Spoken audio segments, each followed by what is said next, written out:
नमस्कार. अन्न ही पूर्ण ब्रह्म या माझ्या यूट्यूब चॅनलवर आपणा सर्वांचं खूप खूप स्वागत आहे.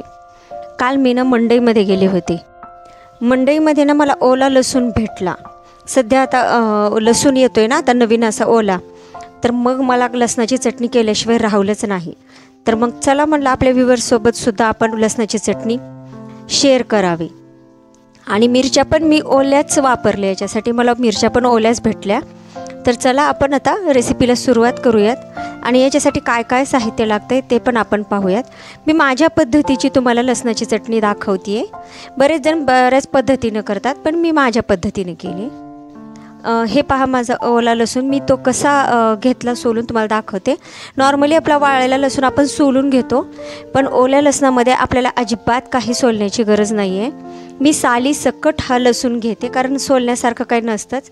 हा आपल्याला असाच साली सकट आपल्याला हा लसूण घ्यायचा आहे. असा साली सकट घेतल्यावरती चव पण फारच छान येते, म्हणून मी सहसा ओला लसूण आला की लसणाची चटणी ही करतेच.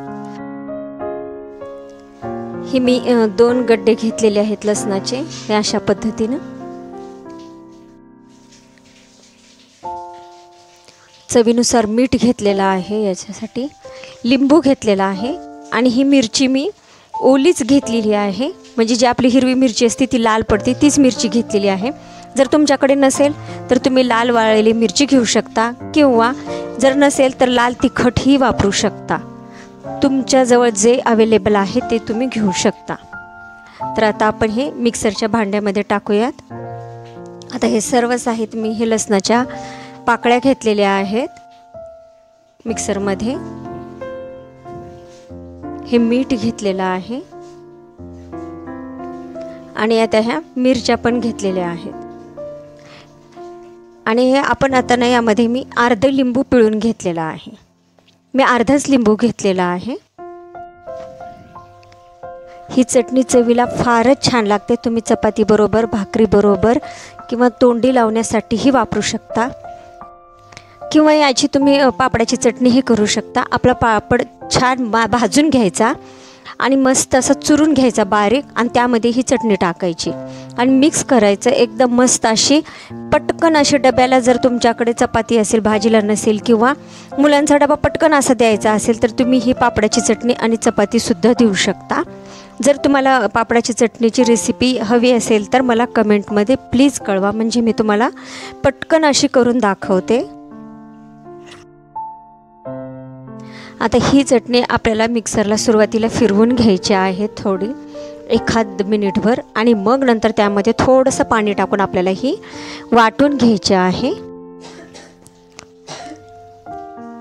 हे पहा, मी मिक्सरमध्ये 1 मिनिटभर मी परतून घेतलेलं आहे. असं जाडसर आपलं वाटून झालेलं आहे. आता यामध्ये मी थोडंसं पाणी टाकून ही वाटून घेणार आहे. जवळजवळ ही चटणी आपल्याला वाटायला 4 ते 5 मिनिट आपल्याला लागतात. तर सारखं आपल्याला हे चमचा असं फिरवू आपल्याला ही चटणी वाटून घ्यावी लागते. जर तुम्हाला आवडत असेल तर तुम्ही पाट्यावर पण वाटू शकता, खलबत्त्यामध्ये पण वाटू शकता, तुमच्या आवडीनुसार. मी मिक्सरमध्ये वाटून घेतलेली आहे. असं थोडं 2-3 चमचे आपल्याला पाणी टाकायचं आहे आणि आता कंटिन्यू असं फिरवत आपल्याला ही चटणी वाटून घ्यायची आहे. आता 1-2 मिनिट फिरवल्यानंतर मी तुम्हाला दाखवते. ही अशा पद्धतीची आपली चटणी झालेली आहे. जर तुम्हाला अशा पद्धतीची आवडत असेल तर तुम्ही अशा पद्धती पण ठेवू शकता. बरेच जणाला एकदम बारीक अशी पेस्ट नाही, अशी एकदम थोडीशी अशी जाडसर आवडते. तुम्ही या पद्धतीने पण ठेवू शकता, पण मी थोडीशी आणखीन फिरवून घेणार आहे. मी आणखीन 1-2 मिनिटभर ही चटणी फिरवून घेणार आहे.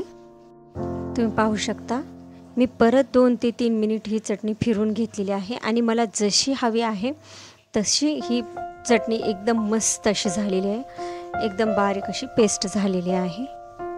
आता मी ही चटणी एका बाउलमध्ये मी काढून घेते. तुम्ही पाहू शकता, मस्त अशी आपली चटणी झाली आणि मस्त कलर पण किती सुंदर आलेला आहे पहा आपल्या चटणीला. आता ही चटणी मी एका बाउलमध्ये काढून घेतलेली आहे. ही मी 1 पळी तेल गरम केलेलं आहे तडका पात्रामध्ये. आता यामध्ये मी अर्धा चमचा जिरं टाकलेली आहेत. आपल्याला वरून याला तडका द्यायचा आहे, त्याने आणखीन आपली चटणी छान लागते. मस्त अशी आपली जिरे थोडीशी लालसर झालेली आहेत. तर आता आपण ही चटणीमध्ये टाकून घेऊयात. मस्त असा तडका बसलेला आहे आपल्या चटणीला। ही चटणी आपण आता मिक्स करून घेऊयात। ही चटणीला चवीला फारच छान लागते, तुम्ही एकदा नक्कीच करून बघा।